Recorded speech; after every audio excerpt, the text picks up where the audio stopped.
En estas diapositivas en el libro nos tratan de explicar algunas características del metabolismo y de la regulación del metabolismo de los cuerpos cetónicos. Finalmente, algunos aspectos nuevos sobre la regulación de la beta oxidación. Entonces, aquí en esta gráfica nos están mostrando la síntesis de los cuerpos cetónicos. La síntesis es mitocondrial. Entonces, eh, dos moléculas de acetil-CoA por acción de una enzima que es la tiolasa, que es la misma enzima de la beta-oxidación, se condensan liberando coenzima A para producir aceto-acetil-CoA. Esta reacción favorece la ruptura del aceto-acetil-CoA en 2-acetil-CoA, pero cuando hay un exceso de acetil-CoA, esto impulsa la condensación para que la reacción ocurra hacia la síntesis de aceto-acetil-CoA. Una vez se sintetiza esta molécula, entonces se condensa con otra molécula de acetil-CoA en una reacción catalizada por la hidroximetilglutaryl-CoA sintasa, liberando coenzima A y produciendo hidroximetilglutaryl-CoA.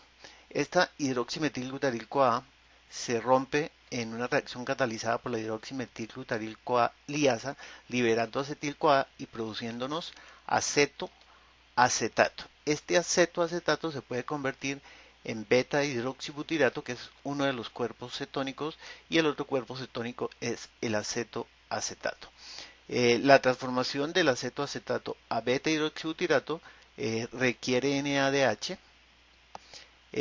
La conversión nuevamente del beta hidroxibutirato a acetato requiere NAD. Entonces, dependiendo de qué predomina, si predomina NAD, lo que hay es conversión del beta hidroxibutirato a acetato. Si lo que predomina es el NADH, el acetato se convierte en beta hidroxibutirato. Finalmente, en una reacción que puede ser catalizada o generalmente espontánea, hay una descarboxilación del acetato, se nos convierte en eh, acetona que es eliminada en los pulmones, que le da una característica especial a los pacientes que están en cetoacidosis. La otra es que ciertos tejidos, ciertos órganos utilizan los cuerpos cetónicos que son producidos por el hígado como combustible básicamente en condiciones de ayuno o en condiciones eh, de ejercicio extremo. Esos tejidos son el músculo esquelético, que puede utilizar ácidos grasos, pero también utiliza cuerpos cetónicos, el cerebro, que no utiliza ácidos grasos, y sí puede utilizar los cuerpos cetónicos, el hígado, perdón, el riñón, que también puede utilizar cuerpos cetónicos, el intestino, que no utiliza ácidos grasos, pero puede utilizar cuerpos cetónicos, y el tejido adiposo, que tampoco utiliza ácidos grasos, pero puede utilizar cuerpos cetónicos. Entonces, esos cuerpos cetónicos producidos por el hígado son eliminados a la circulación sanguínea. Entonces, los tejidos reciben beta hidroxibutirato o acetato. Si reciben beta hidroxibutirato, el beta hidroxibutirato por la deshidrogenasa se puede convertir nuevamente en acetato. Una vez se produce el acetato, recuerden, esta reacción requiere NAD. Una vez se produce el acetoacetato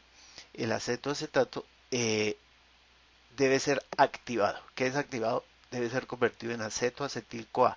¿De dónde saca el CoA? Se lo cede el succinil-CoA, se lo transfiere y entonces eh, el succinil-CoA se convierte en succinato y el acetoacetato se convierte en acetoacetil-CoA. Entonces, esa reacción es catalizada por una succinil-CoA acetoacetato-CoA transferasa.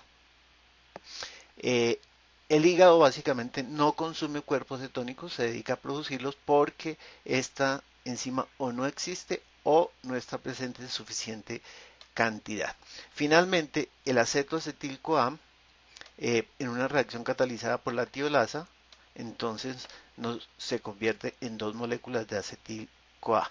Esta enzima tiolasa es la misma enzima de la beta oxidación. Una vez se producen estas dos moléculas de acetil-CoA, entonces la acetil-CoA es oxidada en el ciclo de Krebs. Mm, Aquí estamos observando cómo en condiciones eh, de no ayuno, condiciones donde hay consumo normal de las comidas, los niveles de cuerpos cetónicos máximo alcanzan un nivel de 0.2 milimolar, pero si entramos en un ayuno prolongado, entonces se empiezan a liberar ácidos grasos del tejido adiposo, ácidos grasos que llegan al hígado, entonces la concentración de ácidos grasos en sangre eh, se empieza a incrementar desde aproximadamente las 3 a 4 horas del ayuno y se incrementa hasta unos 2 o 3 días después del ayuno. Posteriormente, la concentración en sangre se estabiliza. Los cuerpos cetónicos, cuando no hay ayuno, entonces está en una concentración de 0.2 milimolar. A partir de ese momento, en la medida en que se va prolongando el ayuno, los niveles de los cuerpos cetónicos van aumentando. Aquí está la representación de los acetoacetato, aquí está la representación del beta hidroxibutirato. Entonces, nos está diciendo que a los 2 o 3 días del ayuno prolongado, los cuerpos cetónicos están alcanzando una concentración que les permite ingresar a las células cerebrales para servir de combustible a estas células. Posteriormente se estabilizan. Mientras tanto, la glicemia durante todo el ayuno se mantiene eh, constante. Regulación de la síntesis de los cuerpos cetónicos. Entonces, un primer punto de regulación es porque se aumenta la liberación de ácidos grasos del tejido adiposo, se aumenta la concentración de ácidos grasos en sangre, mediado por eh, la disminución en la concentración sanguínea de la insulina y un aumento en la concentración sanguínea de glucagón.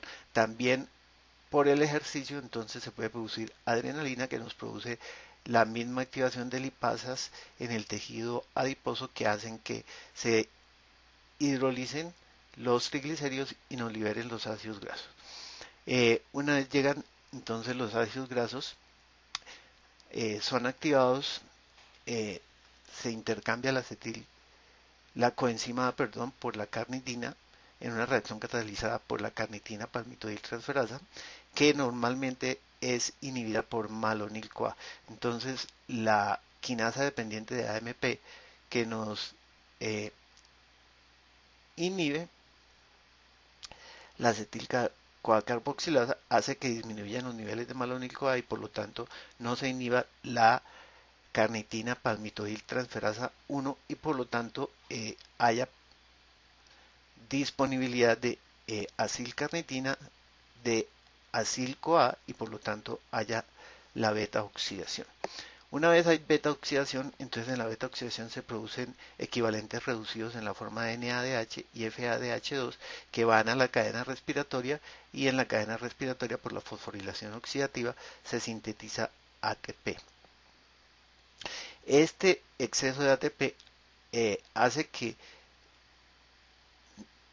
estos FAD y NADH no vayan a la cadena respiratoria porque ya hay suficiente concentración de ATP, entonces empiezan a acumularse FADH2 y NADH y eso hace que, por ejemplo, este exceso de NADH, que el oxaloacetato no se condense con acetil-CoA y entre al ciclo de Krebs, sino que el oxalacetato se derive a malato y el malato se utilice para gluconeogénesis. Entonces, en condiciones de ayuno también hay síntesis de glucosa a través de la gluconeogénesis. Como el acetil-CoA no puede entrar al ciclo de Krebs, no se puede condensar con el oxalacetato, entonces la acetil-CoA queda disponible para continuar por esta vía, es decir, la vía de convertirse en acetoacetil-CoA y finalmente llevar a la síntesis de cuerpos cetónicos.